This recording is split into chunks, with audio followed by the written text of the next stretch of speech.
ياسين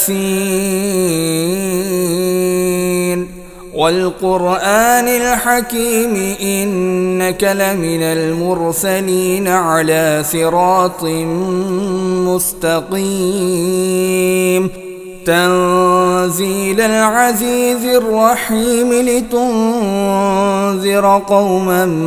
ما أنذر آباؤهم فهم غافلون لقد حق القول على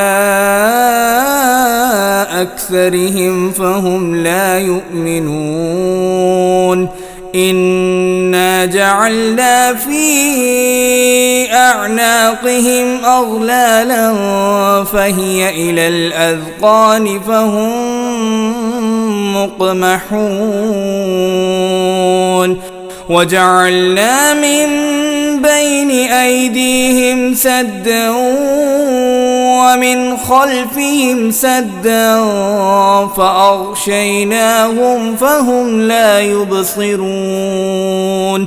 وسواء عليهم أأنذرتهم